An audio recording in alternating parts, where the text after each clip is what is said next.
جو صوبائی ریاست جس طریقے کا حکم دیں گی تو ضلع کے اعتبار سے بھی یہ مجلس منعقد ہو، پھر ضلع کے بعد تعلقے کے اعتبار سے بھی یہ مجلس منعقد ہو. اللہ کرے کہ یہ سلسلہ دراز چلے. آمین. وآخر دعوانا الحمدللہ. ماشاءاللہ. جمعیت. بسم اللہ الرحمن الرحیم. الحمدللہ وکفا وسلام علی عبادہ الذین اصطفی. اما بعد. صدر محترم اور تمام ہی جمعیتوں کے منتخب ارکان منتظمہ،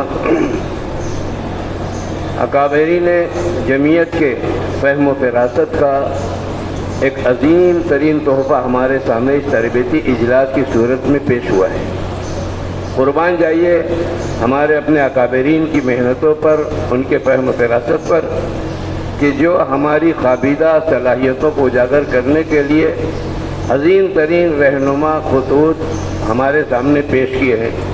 خصوصاً آج کا خطبہ صدارت ہماری اپنی مہاراشٹر جمعیت اور ہم ارکان منتظمہ کے تمام ہی ذمہ داروں پر اپنی ذمہ داریوں کا احساس دلانے کے لیے کافی ہے کہ ہم ان رہنمایہ خطوط کو اگر اپنے اوپر لازم کر لیں تو ہمارے اپنے ماتحت، ہمارے ممبران جمعیت علماء کے سر جوڑ کر ہماری اپنی جمعیت کے کاز کو ماننے اور اس کو مضبوط کرنے کے لیے تیار ہوں گے. حضرت نے ایک عظیم ترین رہنمایہ خطوط ہمارے سامنے جو پیش کیا کہ جمہوریت میں سر گنے جاتے ہیں، کام کرنا ہمارے اپنے ذمہ داروں کا ہے، جمعیت کے ذمہ داروں کا ہوا کرتا ہے، لیکن ہماری اپنی جمعیت کو مضبوط کرنے کے لیے اور جمہوریت کے اعتبار سے ہمارے اپنے ممبران کو جمعیت سے وابستہ کرنے کے لیے ان کے پروگراموں کا انعقاد کرنا تاکہ ان کا تعلق ہم سے باقی رہے، قائم رہے، اور اس طاقت کو حکومت اور عدالتوں کے سامنے جب پیش کیا جائے تو ہمارے اپنے اسلامی تشخص کا، ہمارے اپنے اسلامی اور مذہبی روایات کا یقیناً تحفظ اس سے ہو سکتا ہے. جمعیت کے ساتھ وابستہ رہنے کی بنا پر جیسے کہ درمیان میں باتیں آئیں کہ بہت سارے ایکشن بھی ہوا کرتے ہیں، لیکن ایکشن کا ریئیکشن نہیں ہونا چاہیے. ہمارا اپنا کام صبر و تحمل کے ساتھ آج کے ماحول کے اعتبار سے گزارنا ہے. پھلدار کے نصیب میں ہے پتھروں کی چوٹ. شاعر کہتا ہے کہ کام کرنے والوں کو اوپر ہی انگلیاں اٹھتی ہیں. یہ حوصلہ نہیں ہے تو پھر بے ثمر رہے، پھر ہمیں جمعیت چھوڑ دینا چاہیے. لیکن ایسا کوئی ارادہ بھی ہو ہمارے اپنے ارکان کا، اسے جمعیت چھوڑنے نہیں دیں گے. اپنے کاز کو مضبوط کرنے کے لیے اپنی ذمہ داریوں کا احساس دلا کر ہم ساتھ رکھنے کی کوشش کریں گے. اللہ تبارک و تعالی ہمارے ان جمعیت کے اکابرین کو عمر دراز دے، فہم و فراست و صلاحیتوں میں مزید جلا عطا فرما کر ہمارے لیے ایسے ہی رہنمایہ خطوط ہمارے سامنے پیش کرتے رہیں تاکہ ہماری جمعیت کی مضبوطی اور حکومت کے سامنے اور ہندوستان میں رہتے ہوئے ہمارے اپنے وجود اور مذہبی تشخص کے ساتھ ہماری اپنی بقا کی ضمانت بنتے رہیں. اللہ سے دعا ہے اللہ تعالی ہمیں استقامت عطا فرمائے. وآخر دعوانا الحمدللہ رب العالمین. السلام علی سید المرسلین وعلی آلہ وصحبہ اجمعین. ربنا ظلمنا انفسنا وإن لم تغفر لنا وترحمنا لنكونن من الخاسرین.